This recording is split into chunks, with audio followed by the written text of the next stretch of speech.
You're watching Chillyboy Productions. I'm Larry Chillyboy Chilson, and this is my review for The French Dispatch. Now, before we get into today's review, go ahead and click that subscribe button down below so that you can chill with me on each and every one of my new videos.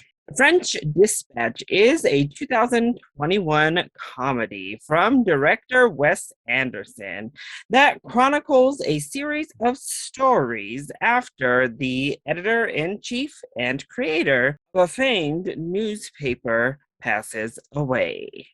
I love Wes Anderson. I really enjoy that he has such a unique and distinct style that he is tried and true to each and every film. And it doesn't feel put on, it feels like his personal creative style. Now, that's not to say I love every Wes Anderson film. However, I feel like he just gets better and better as time goes on.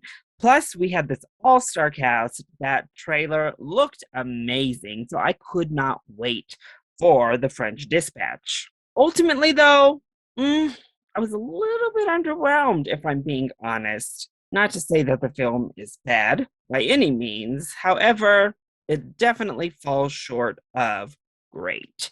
So let's go ahead and talk about the positives first. Well, in both positive and maybe negative fashion, this is a pure Wes Anderson film. And honestly, it's maybe the most Wes Anderson film to date, which is saying something because with the Grand Budapest Hotel, with the Isle of Dogs, we've really doubled down on the stylistic choices. However, they are in your face here, and the film is all the stronger for it, particularly when it comes to the visuals of Wes Anderson. The symmetry is beautiful in this film. The little house figure style sets are immaculate in this film. His direction is really at top form here. It is a beautiful film to look at. And I loved his use of color in the film, switching in from that black and white and then bringing out color to accentuate the importance of each story here is so well done. And of course, there are funny moments and entertaining moments as we go through these random little vignettes of the newspaper. And it's an interesting idea, to say the least. As for our actors, they're all great, as per usual. Benicio del Toro and Lea Seydoux really play off of each other in an entertaining fashion. Adrian Brody is pretty much hamming it up here to great effect. Tilda Swinton, stellar as always, and she is at peak form with this Anderson performance. Timothée Chalamet and Frances McDormand star in my favorite of the little vignettes, if you will, and they're so good. We already know Frances is gonna bring it in every film she signs on for, and Timothée Chalamet gives a great, pretty much scene-stealing performance here. We have Jeffrey Wright, who's fantastic as per usual. Of course, it's a star-studded cast, but some of our other cast members aren't given quite enough to do, particularly Bill Murray, who is just a captivating presence in the film.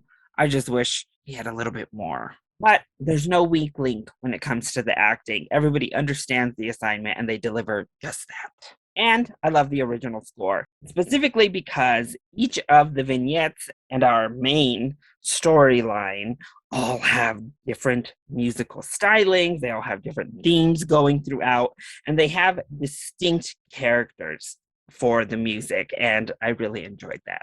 So then, what kept this film from being great, being top tier Wes Anderson then, if it has all of his trademarks written all over it?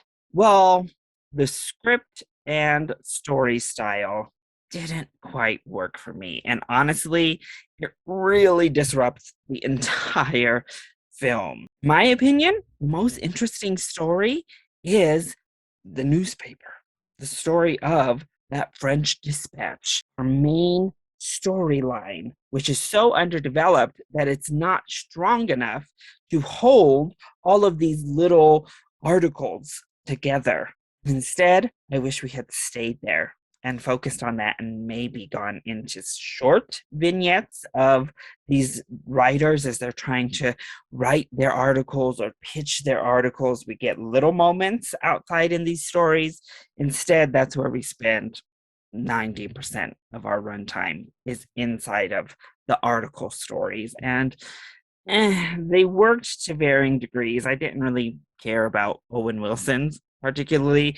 I also thought Jeffrey Wright's was a little bit strange and not all that coherent.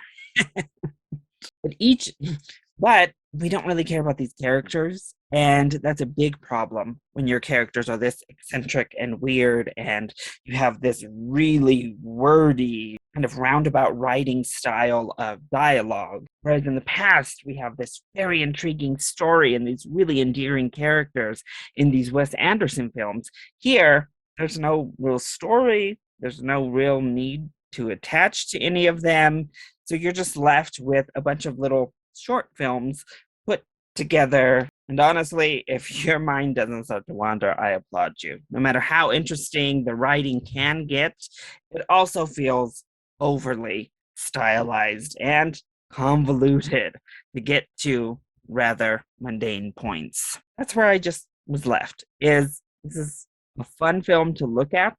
Glad I experienced it, but it's not one I'm really going to be thinking about much because honestly, I started to get bored with it because I didn't really care what was happening. It was pretty to look at and not much else. At the end of the day, if you're a Wes Anderson fan like me, I definitely do still recommend that you seek out The French Dispatch. All of his signatures are here. His style of filmmaking is in the forefront with this one. And even when it comes to that, unfortunately, pedestrian script for Anderson, there are moments that shine through and there's some entertainment to be had there.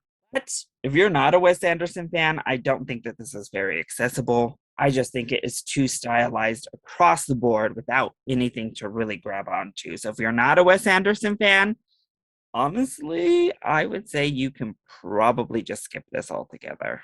So that is my review for The French Dispatch. I hope you enjoyed it. If you did, go ahead, click like down below and subscribe to the channel so you are always up to date on all of my latest videos. Also, join in on the discussion. Are you excited to see The French Dispatch, or have you already seen it? If you have, let me know your thoughts either in the comment section down below, or you can hit me up on Twitter. I love you all so much for your continued support. Thank you for watching, and I'll see you next time. Bye.